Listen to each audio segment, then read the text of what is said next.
Hola, mi nombre es Stanley Arguedas, soy profesor de la Escuela Latinoamericana de Áreas Protegidas y esta videoconferencia se titula El ámbito de lo ecosistémico en el enfoque ecosistémico.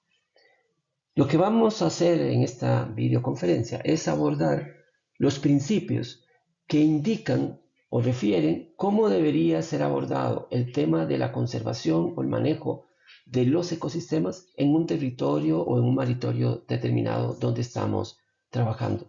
¿Cuáles son las indicaciones que nos da precisamente este enfoque sobre el modelo o la forma de que debemos gestionar estos ecosistemas? En este ámbito abordaremos tres principios.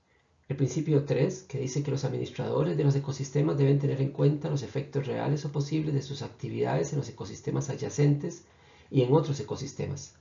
El principio 5, que dice que a los fines de mantener los servicios de los ecosistemas, la conservación de la estructura y funcionamiento de los ecosistemas debería ser un objetivo prioritario del enfoque ecosistémico.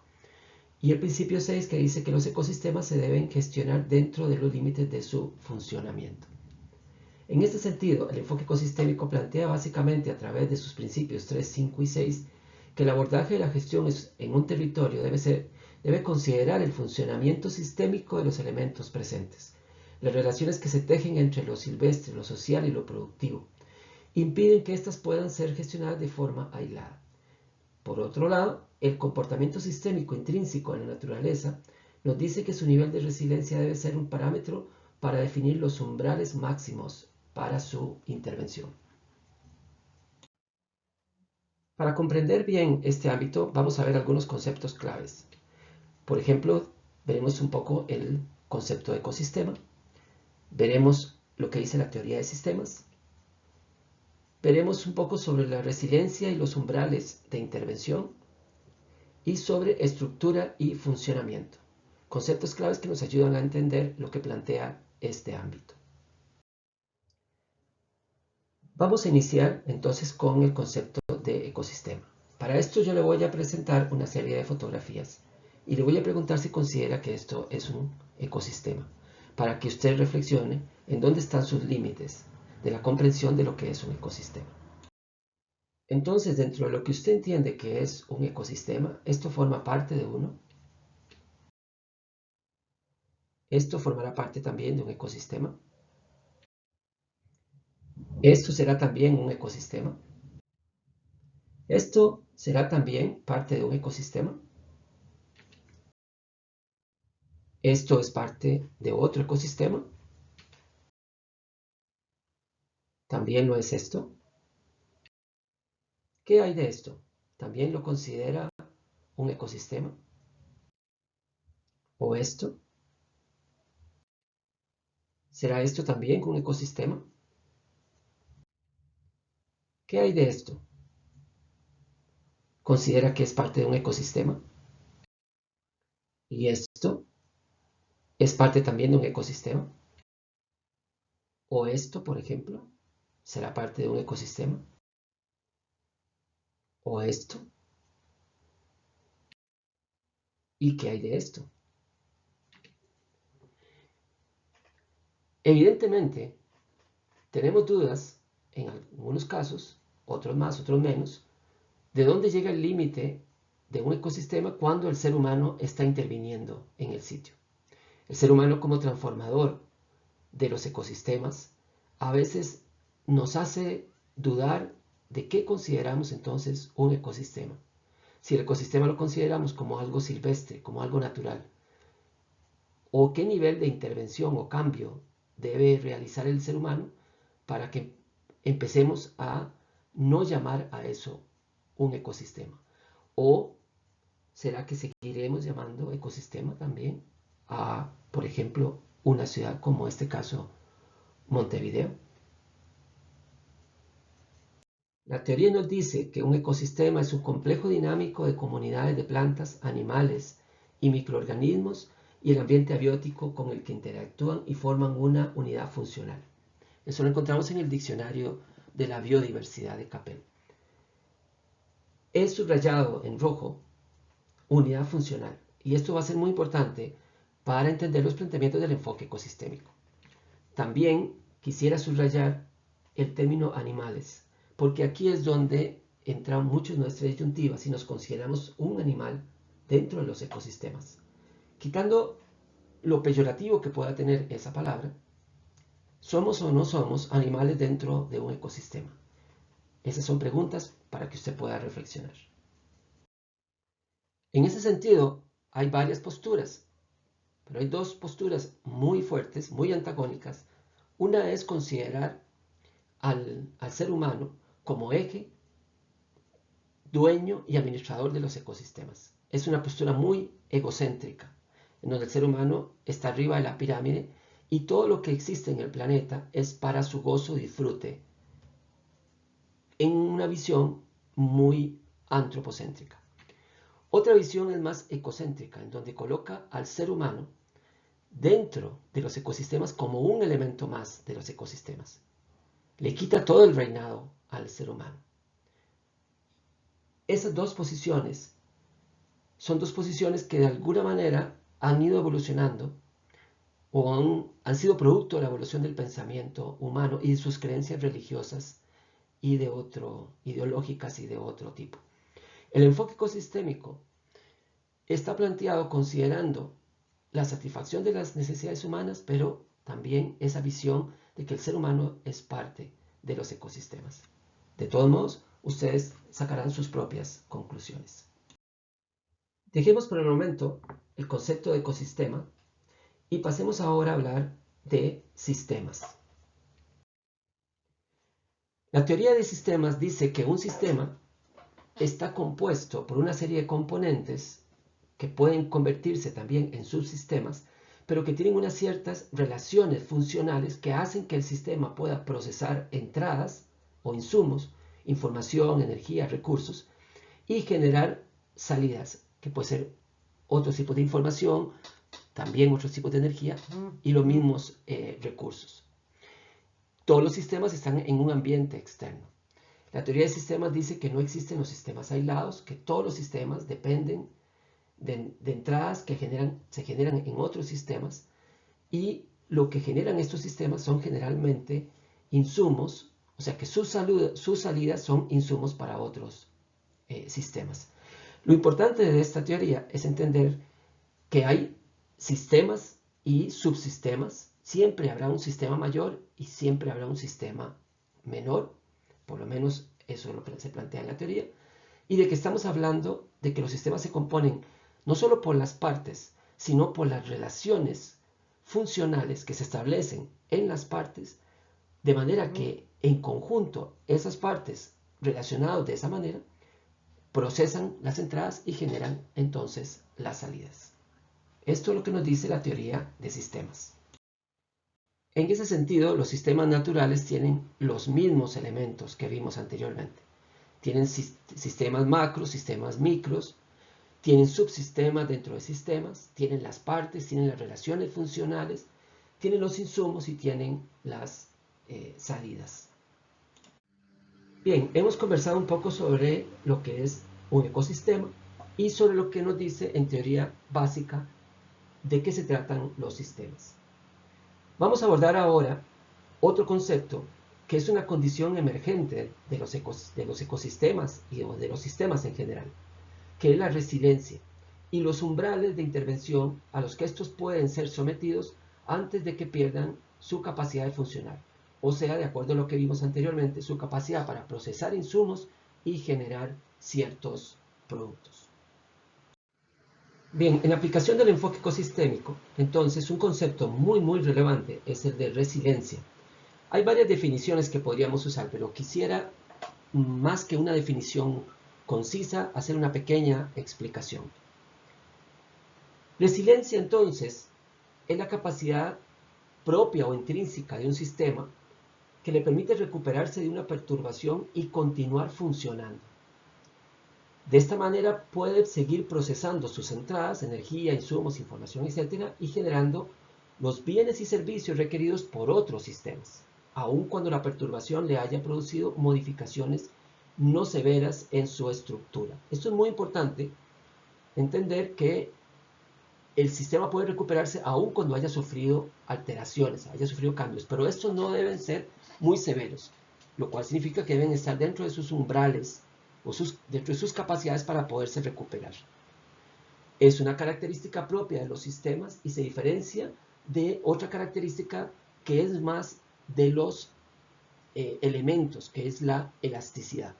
La elasticidad es la condición de estos elementos que los hace volver a su antiguo estado sin sufrir modificación en su estructura. Elasticidad y resiliencia son dos conceptos muy diferentes. Elasticidad es cuando yo tomo un objeto, lo puedo deformar y él regresa de nuevo a su forma original.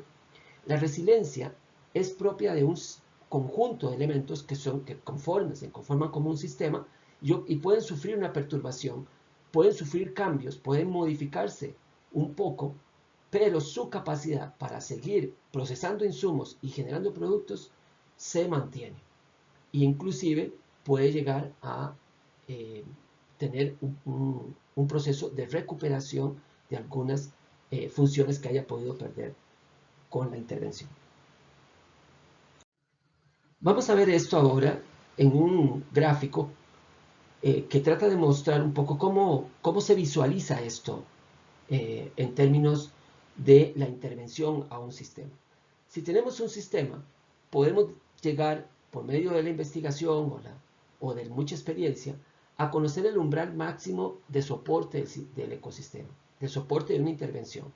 Esto, por ejemplo, puede relacionarse a la cantidad de árboles que yo puedo sacar de un bosque, a la cantidad de bosque que puedo talar en una región, o la cantidad de agua que puedo yo extraer de un lugar antes de que el sistema colapse.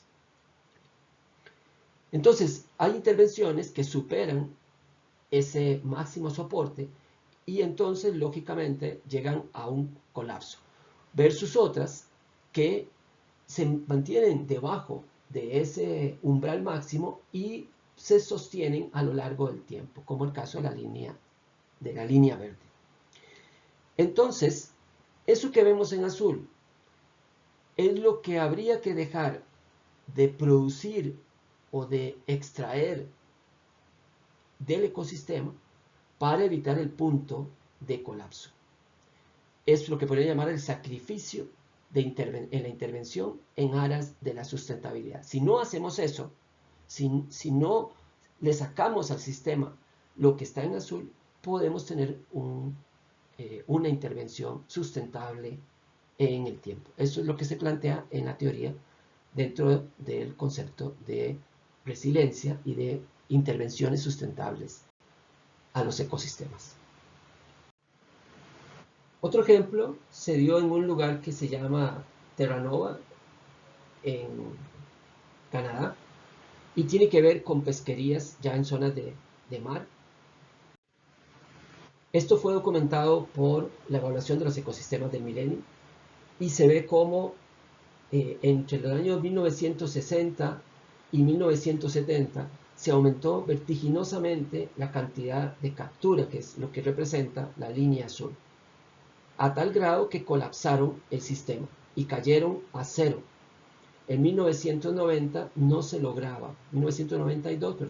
lograba pescar nada en ese sitio gracias a una sobrecarga, o sea, a una intervención por encima de los umbrales de ese ecosistema. Por eso el enfoque ecosistémico, uno de los sitios en donde se utiliza muchísimo es para toda la parte de pesquerías. Tiene un gran auge en todo lo que tiene que ver con el manejo de recursos marinos. Bien, hemos hablado entonces ya de resiliencia y umbrales de intervención. Vamos a hablar un poco de la estructura y funcionamiento, que es lo que está detrás de esos elementos que hemos mencionado anteriormente. Vamos a hablar un poco sobre la estructura. Dos elementos muy importantes en la estructura es la manera en que están organizados los elementos, la riqueza de elementos, o sea, la cantidad de elementos diferentes que hay, y la abundancia, la cantidad de individuos o de cantidad de elementos que hay de un mismo tipo. Entonces vamos a comparar dos imágenes. Estas dos imágenes tienen la misma cantidad de bolitas. Cada color de bolita significa que es un tipo diferente de elemento. Ambos tienen 12. La pregunta es, ¿la organización es la misma? ¿La riqueza y abundancia es la misma? Bien, evidentemente la organización no es la misma. Una está agrupada en 3 grupos, todos de un mismo tipo, mientras que del otro lado están agrupados también en tres grupos, pero esta vez son grupos de 4 y lo que hay son 2 de un mismo tipo y 2 de diferente tipo. Entonces la organización es diferente. Pero si bien la organización es diferente, la riqueza y abundancia es la misma en los dos. Hay la misma cantidad de rojos, la misma cantidad de verdes y de amarillos. Y además hay rojos, verdes y amarillos en los dos lados. Ahora, si vemos este otro dibujo, ¿qué pensamos sobre la organización, la riqueza y la abundancia? En este caso, la organización es la misma porque ambos están organizados en grupos de 4. Tienen una estructura de organización de grupos de 4, en donde en los 4 hay 2 iguales y 2 diferentes. Pero la riqueza y abundancia son diferentes, porque de un lado hay solo 2 rojos y del otro lado hay 6 rojos. De un lado hay unos morados que no están del otro lado y hay unos azules que tampoco están del otro lado, o unos amarillos que están de un lado que no están del otro. Esto tiene que ver entonces cuando decimos que la estructura y funcionamiento de los ecosistemas es importante, significa que hay que analizar qué contiene el ecosistema, qué partes contiene, que es lo que también llamamos la biodiversidad del ecosistema. ¿Cuáles son las partes, las especies, cuáles son las relaciones y cuáles son las estructuras de organización que tiene el ecosistema? Del lado izquierdo pueden ver un tipo de relacionamiento e inclusive de organización de las especies que tiene que ver con las cadenas tróficas, de quién se come a quién en los ecosistemas.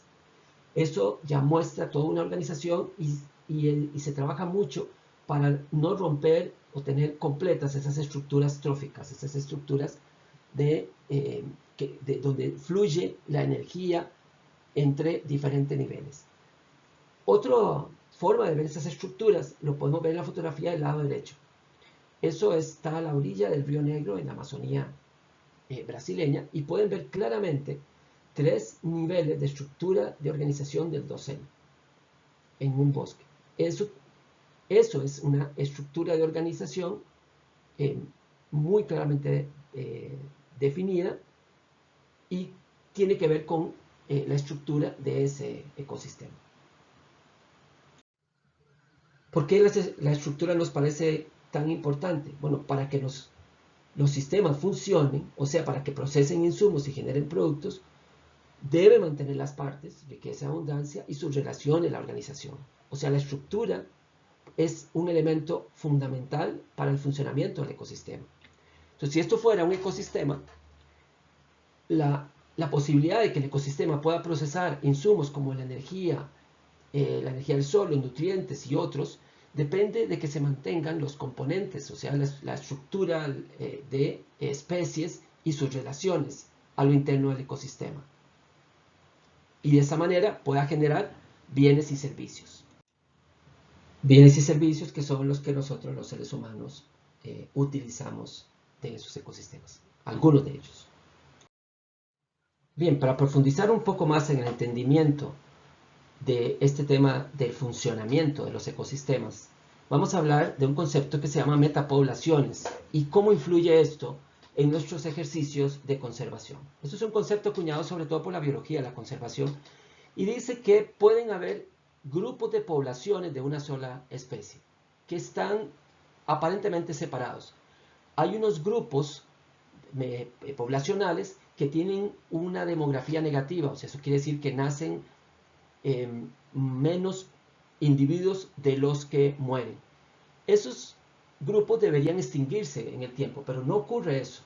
No ocurre eso porque hay unas poblaciones que son conocidas como población fuente, que son sitios en donde la demografía, digamos, es muy positiva, o sea, nacen mucho más individuos de los que mueren. Entonces realmente lo que ocurre es que hay un movimiento de individuos y sobre todo lo que hace que los grupos que son sumidero no se extingan es la presencia de esa población fuente que la nutre con nuevos individuos. ¿Por qué en un lugar la demografía es positiva y en otro es negativa? Bueno, por las condiciones ambientales, probablemente la disponibilidad de comida o la mayor resguardo para los depredadores, en fin, hay condiciones que permiten que la población realmente sea una población fuente y en otros sitios hacen que sea una población sumidera. El conjunto de poblaciones se llama una metapoblación.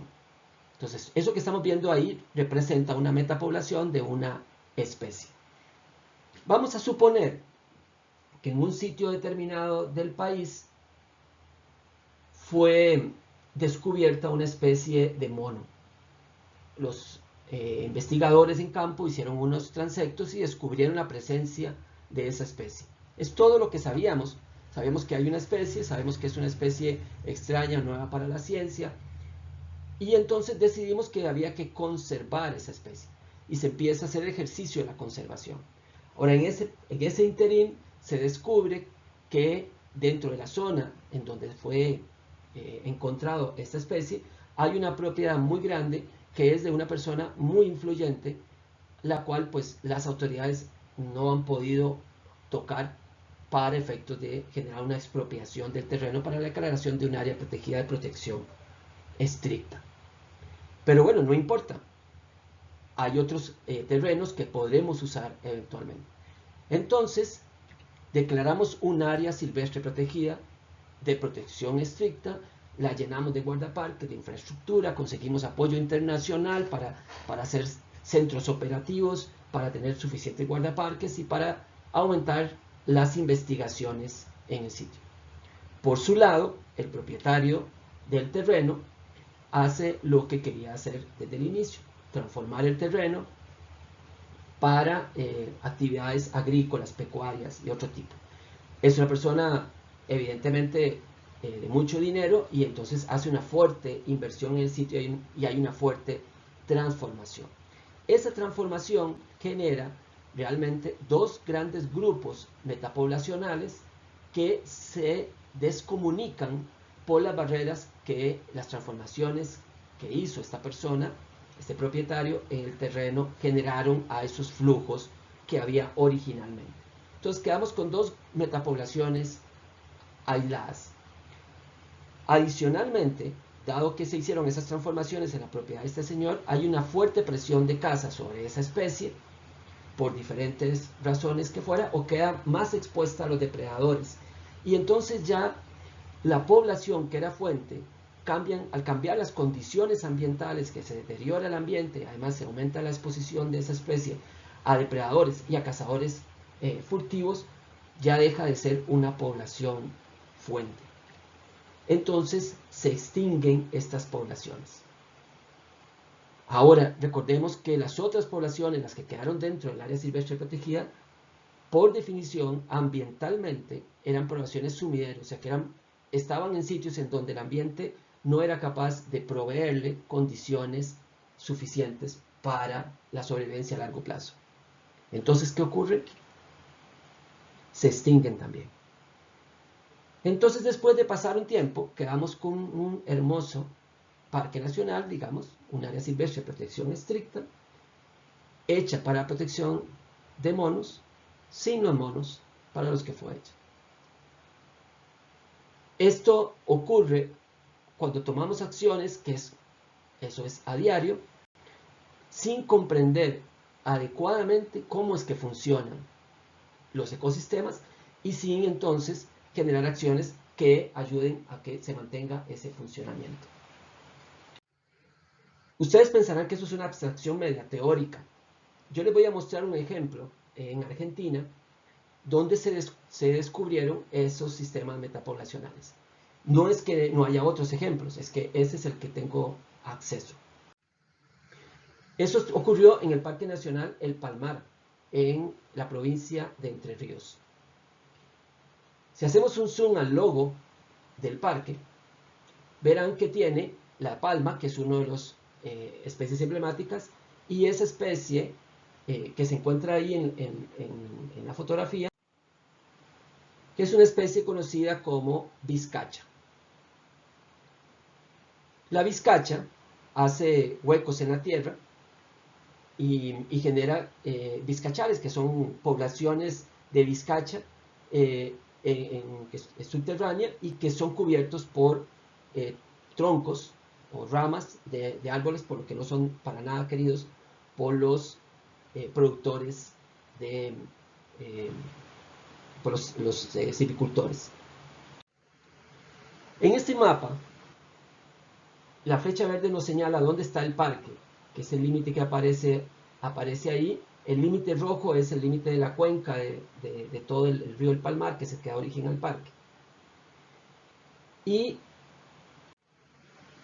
en este otro mapa vemos en puntos rojos dónde fueron localizadas las vizcacheras. Esto lo hizo un biólogo que fue director del parque, Amaranta, y descubrió que realmente lo que había ahí era un sistema metapoblacional, o sea, había un flujo entre esas vizcacheras y que precisamente las vizcacheras que eran fuente estaban fuera del parque. La zona fuera del parque es una zona de gran producción de madera y las vizcachas no están protegidas. Entonces la gente las mata porque provoca grandes daños a las plantaciones forestales. Entonces al final lo que se está haciendo es un manejo del parque para generar dentro del parque condiciones ambientales favorables para que el parque se convierta, transforme las vizcacheras que eran sumidero en vizcacheras fuente. Esto fue detectado en el proceso de elaboración del plan de manejo y ahí vimos cómo la disminución de la estructura metapoblacional era una de las amenazas más importantes para las vizcachas. Otro ejemplo muy importante que tiene que ver con el tema de estructura y de funcionamiento es la manera en que está distribuida la biodiversidad en el planeta y en sitios particulares. Quiero mostrarles un ejemplo. En la Amazonía, en donde parece que la Amazonía fuera una enorme masa continua y homogénea de bosque. Este es un mapa de la Amazonía y sus áreas protegidas en verde y en naranja los sitios que son territorios indígenas.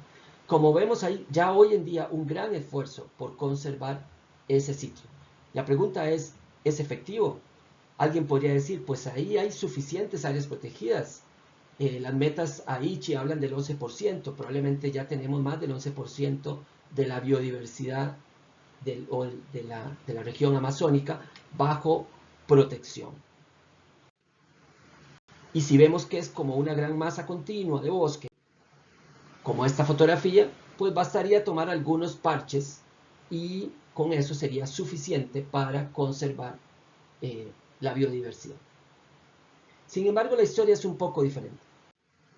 Por ejemplo, en la Amazonía hay una cosa muy interesante y es que entre los ríos ahí se dan todas unas variaciones en cuanto a la biodiversidad en estas regiones que se llaman las zonas interfluviales. O sea, son las zonas que están entre grandes ríos como el río Madera, el río Negro, el Soimones y otros ríos que cruzan la Amazonía. Se han estudiado las poblaciones de monos y se ha visto que no se distribuyen homogéneamente a lo largo de esas zonas interfluviales. Las líneas azules representan los ríos, ahí está el río Maderas, el río Purús, el Solimones, Guaporé, el Beni, bueno, y otros ríos que pueden ir viendo ahí. Y ven entonces cómo hay especies de monos características en cada una de las zonas interfluviales. Entonces no bastaría con tomar una muestra representativa en una zona interfluvial y dejar las otras por fuera, porque ya ahí solamente con este caso estaríamos dejando por fuera a este grupo de monos, a este género o especie de monos. Ahora, alguien puede decir, bueno, es que los monos no pueden cruzar grandes ríos, y en la Amazonía, vaya que hay grandes ríos. Bueno, no es tan así tampoco. Veamos entonces ahora otro estudio que se hizo para analizar la distribución de aves.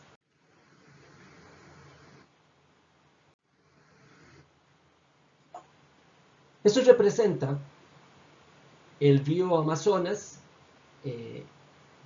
y esas entradas de otros ríos que van cayendo, otros afluentes que van cayendo. Estos son los nombres que se ven ahí, el Icá, el Río Negro, el Madera, Tapayós, Xingú y otros ríos que van cayendo.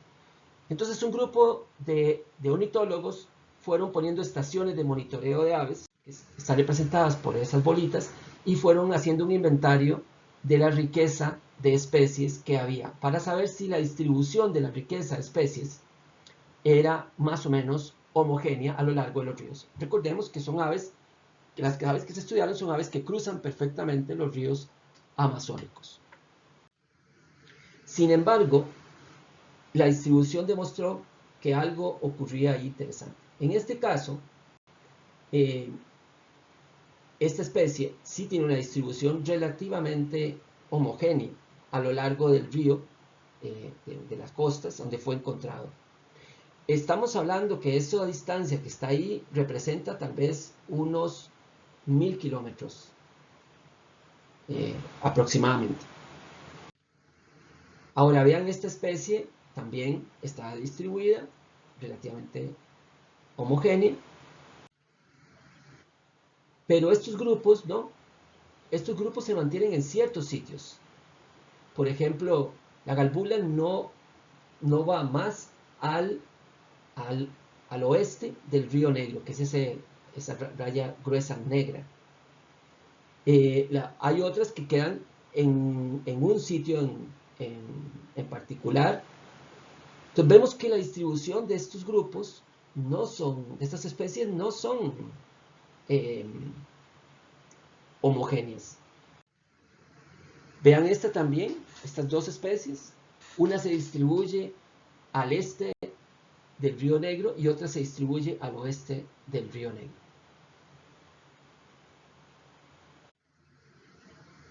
Esta especie también solo se distribuye a un lado del Río Negro.